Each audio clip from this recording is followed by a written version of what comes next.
नमस्कार, मैं पंकज प्रसून। दोस्तों, बंगाल चुनाव में भारतीय जनता पार्टी की जीत से कुछ लोग बहुत तकलीफ में हैं। इतने तकलीफ में हैं कि मुंह से बकार नहीं फूट रहा। और यकीन मानिए, बंगाल के नहीं हैं। दिल्ली में बैठकर दोनों आंखों से झरझर आंसू बह रहे हैं, दिल फटा जा रहा है। अब वो कौन हैं और क्यों परेशान हैं, इसके बारे में ज्यादा तफ्तीश से बताएंगे। हमारे साथ वरिष्ठ पत्रकार कुमार श्रीकांत जी जुड़े हुए हैं। श्रीकांत जी, बहुत बहुत स्वागत है। श्रीकांत जी, कुछ लोग बहुत तकलीफ में हैं बंगाल चुनाव में भारतीय जनता पार्टी की जीत से। जरा बताइए भाई कि उनको क्या तकलीफ है। दरअसल वो बहुत तेजस्वी लोग हैं, बड़े प्रभावी लोग हैं।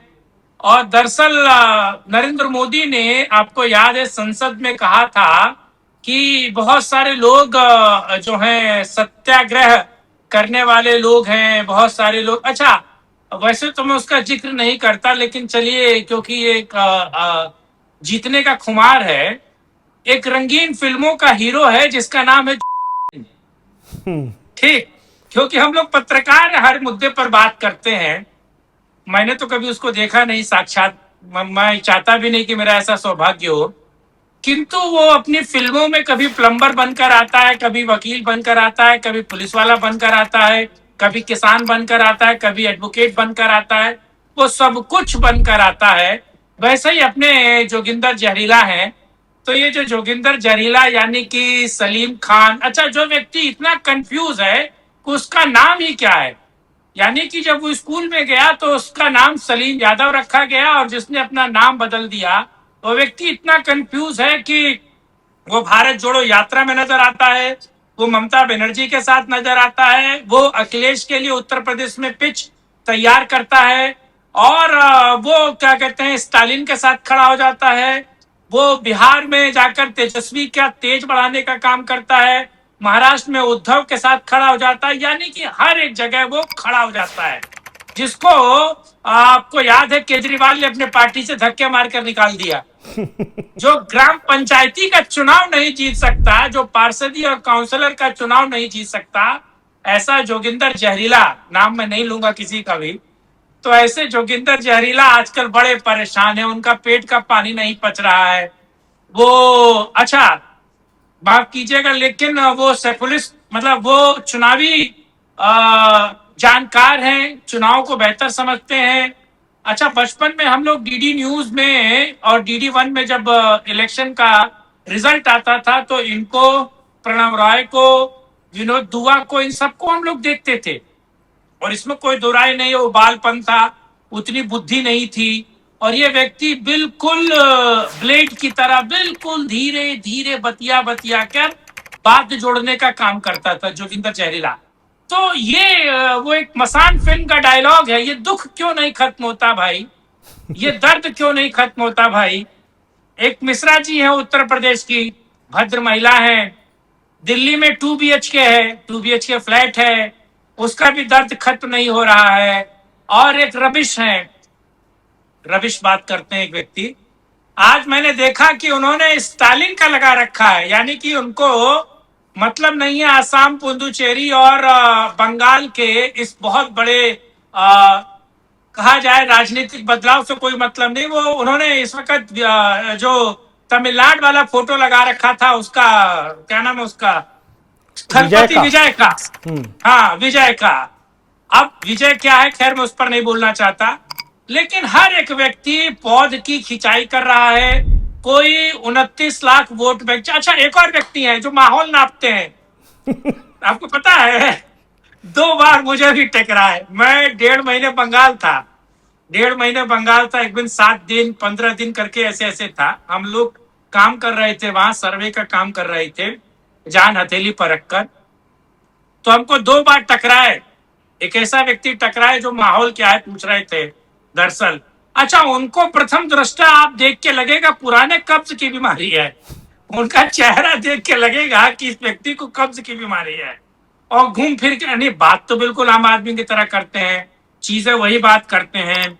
जब तक रिजल्ट नहीं आए तब तक वो तेजस्वी को जिताते हैं, तब तक रिजल्ट नहीं आता, तब तक राहुल गांधी प्रधानमंत्री बनने वाले होते हैं। जब तक रिजल्ट नहीं आता है, ममता बनर्जी जो हैं वो पूर्ण बहुमत की सरकार बनाती हुई नजर आती हैं। ममता बनर्जी से लोग परेशान नहीं हैं। सीआर पार्क में वो बहुत कुछ सुन के आए, सीआर पार्क गए थे, वो सीआर पार्क बहुत कुछ सुनकर आए। हर जगह उनका मतलब पूरा, लेकिन ये मेल्ट डाउन पंकज भाई जी बहुत कुछ कहता है। और ये मेल्ट डाउन ये भी बताता है, हमारे यहाँ एक कहावत है कि सीआर के, मैं तो एक्चुअली बनारस का हूं, सीआर के कहला से या सीआर के चहला से डैश नहीं मरता है ना। तो तो अब क्या कहा जाए, मतलब मैं उस बात को नहीं कह सकता हूं, मैं बनारसी ठेठ आदमी हूं, लेकिन बहुत महत्वपूर्ण है। और ये मेल्ट डाउन भी बहुत महत्वपूर्ण है। और उस पर ये रंबा रंबा हम्बा हम्बा डम्बा डम्बा जो बिलियंस ऑफ व्यूज उसका जा रहा है यूट्यूब पे। और वाकई अच्छा, इन सारी चीजों से अलग आप देखिए, जादवपुर यूनिवर्सिटी के छात्र इस बात को सेलिब्रेट कर रहे हैं। मैं देख रहा हूं कि सुंदरवन में आप पूरे के पूरे बंगाल में हर एक व्यक्ति इस सत्ता परिवर्तन को, ये जो परिवर्तन है, इसको एंजॉय कर रहा है। वो भद्रलोक ही सही, वो सब ही सही। और 5-5 करोड़ में अपना टिकट बेचने वाली एक भद्र महिला जो कह रही है कि मैं रिजाइन नहीं दूंगी। एक फिल्म आई थी मंजुलिका, मंजुलिका में जो अभिनेत्री है वो डायन बन जाती है और ये सिंहासन, मतलब वो बोलती है कि ये सिंहासन मेरा है, मैं इसको किसी को नहीं दूंगी, इसको कहीं नहीं दूंगी। अच्छा पंकज भाई, अभी फरवरी और मार्च में वर्ल्ड कप हुआ था, एशिया वर्ल्ड कप। जी तो एक पाकिस्तानी थे जो पाकिस्तान के क्रिकेट बोर्ड के भी अध्यक्ष थे और एशिया के क्रिकेट बोर्ड के अध्यक्ष थे। पता नहीं क्या नकवी नाम था उनका, शायद कोई नाम भूल जाता हूं मैं। मोहसिन नकवी। हाँ, मोहसिन नकवी। भारत का मैच जीत गया और वो ट्रॉफी लेकर चले गए। उन्होंने कहा कि हम ट्रॉफी नहीं देंगे। कुछ ऐसा हाल आपको ममता जी का नहीं लगता है? ममता बनर्जी का, ममता बनर्जी इस्तीफा देने को तैयार नहीं है। संविधान 164 162 जो भी है वो उनको खाली हाल कर देगा। 9 तारीख को शपथ होगी, सारी चीजें हैं। लेकिन ये ठिठराई है। हमारे बनारस में कहा जाता है ये अव्वल दर्जे की ठिठराई है। ये खैबो गेहूं रेबो गेहूं वाली जो फिलॉसफी है, और खास तौर से बंगाल में जो विजय रथ चला है बीजेपी का, वो केरला भी कॉन्कर करेगा, वो पश्चिम बंगाल भी कॉन्कर करेगा। बहुत कुछ होने वाला है।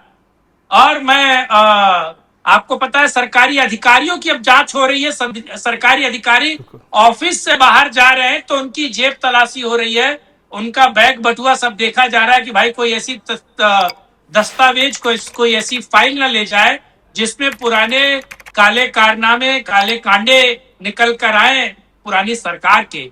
लेकिन इस बीच एक और थ्योरी चल रही है पंकज भाई, ये मतलब डार्क वेब पर भी ये चीजें चल रही हैं और अलग अलग जगह भी ये चीजें चल रही हैं। इसकी मैं पूरी तरीके से पुष्टि नहीं करता, लेकिन बहुत सारे लोग कह रहे हैं कि ममता बनर्जी क्या वाकई सीआईए की के उस पर थी, पेरोल पे। क्योंकि शारदा चिट फंड का पैसा, जी शारदा चिट फंड का पैसा मैं आपको बताऊं किस तरीके से बंगाल, मतलब वेस्ट बंगाल जो बफर स्टेट था अब तक, पश्चिम बंगाल तो बफर स्टेट था ना, बिल्कुल। बांग्लादेश और भारत के बीच बफर स्टेट था ना। ये तो महुआ मोइत्रा कहती हैं, who the hell I am, no one. तो वहां पर जमात के जो लोग जीते हैं बांग्लादेश में, उनको फंड किया गया सीआईए के थ्रू, और वो टीएमसी के थ्रू दिया गया पैसा। और आप अच्छा मुझे बताइए, दिल्ली भाजपा जीती, हरियाणा भाजपा जीती, महाराष्ट्र भाजपा जीती, यानी कि ज्यादा से ज्यादा उड़ीसा तक भाजपा जीती। क्या डोनाल्ड ट्रंप ने कॉल करके नरेंद्र मोदी को जीत की बधाई दी है? नहीं, मुझे तो नहीं याद है।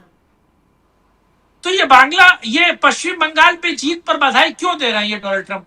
मेरे समझ से परे है। या मैं राजनीति नहीं समझता, या फिर मैं अनकही बातों को नहीं समझता, मेरे समझ से परे है।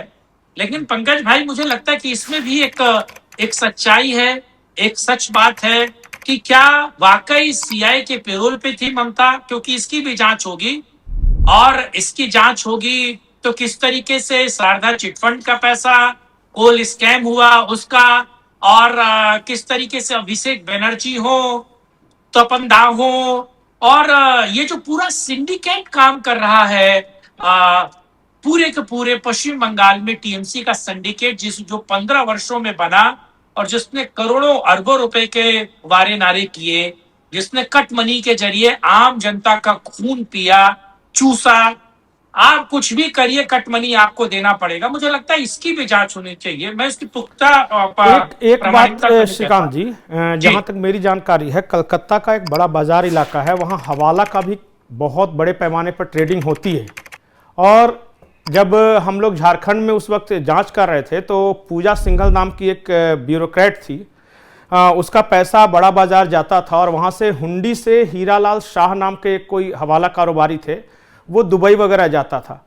तो जब आस पड़ोस के राज्यों का पैसा अगर बड़ा बाजार आके दुबई साइड में जा सकता है, तो इस बात में कोई हैरानी नहीं कि कलकत्ता के पॉलिटिशियन का भी कुछ न कुछ होगा लिंक, क्योंकि ये दूसरे राज्य के लोगों को ये पता है, तो पश्चिम बंगाल के भी कुछ पॉलिटिशियन को पता ही होगा, इस बात की जानकारी होगी ही। देखिए, मैं सवाल रिपीट कर देता हूं। कुछ नहीं, मुझे आवाज आपका सवाल समझ में आया जी। दरअसल बहुत सारी चीजें मैं नहीं कहना चाह रहा था, पर आपने कह ही दी। पंकज जी, मुझे बताइए, उत्तर प्रदेश में कोई अपराध या कोई नेक्सस या कोई कार्टेल चलेगा, वहां के डीजीपी को नहीं पता होगा? बिल्कुल। वहां के मुख्यमंत्री को ये सारी चीजें नहीं पता होंगी? जाहिर सी बात है ना, ये पता होगा।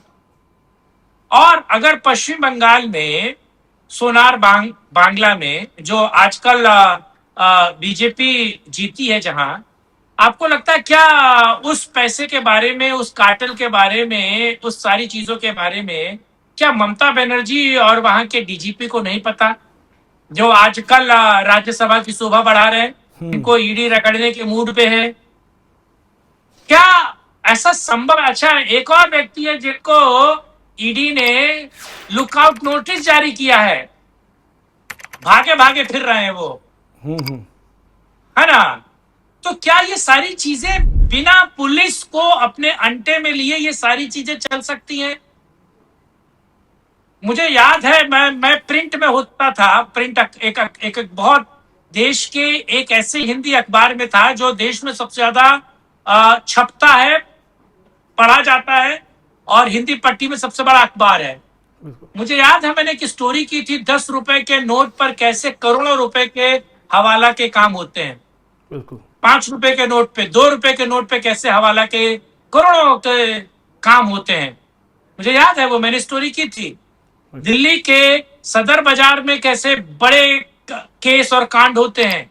2-2 रुपए के नोट, पहले 1 रुपए का चलता था ना नोट, पुराना वाला, बिल्कुल, तो कैसे उस पे काले कांडे होते थे। दरअसल ये जांच का विषय है, इसकी जांच होनी चाहिए। मुझे जहां तक लगता है अभिषेक बनर्जी जेल जाएंगे, इसमें कोई दो राय नहीं है। टीएमसी के बहुत सारे सांसद जेल जाने को तैयार हैं, जेल यात्रा उनकी तय है। मैं हाथ जोड़कर फिर से श्रमिक भट्टाचार्य और शुभेंदु दास से कहना चाहूंगा, क्योंकि हम लोगों ने बड़ा सर्वे किया, जान हथेली पर रखकर किया, कम से कम ऐसे करप्ट और कट मनी वालों को बीजेपी में मत लीजिएगा। बिल्कुल बिल्कुल, क्योंकि श्रीकांत जी, इससे ज्यादा बोलना उचित भी नहीं होगा। जितना हमने जिस ओर इशारा कर दिया, हमारे दर्शक बहुत प्रबुद्ध हैं, समझदार हैं। जो हम नहीं बता सके वो अपने आप रिसर्च कर लीजिए, बहुत सारी बातें पता चल जाएंगी। श्रीकांत जी, आपका बहुत बहुत शुक्रिया हमारे साथ जुड़ने के लिए और एक नए तरह की बात पब्लिक के बीच में चर्चा का विषय बनाने के लिए। उम्मीद है कि हमारी जनता कुछ न कुछ समझ रही होगी और कुछ खुद से के रिसर्च से निकाल लेगी। आपको हमारी ये बातचीत कैसी लगी, कमेंट सेक्शन में जरूर बताइएगा। श्रीकांत जी, आपका बहुत बहुत धन्यवाद, शुक्रिया, नमस्कार।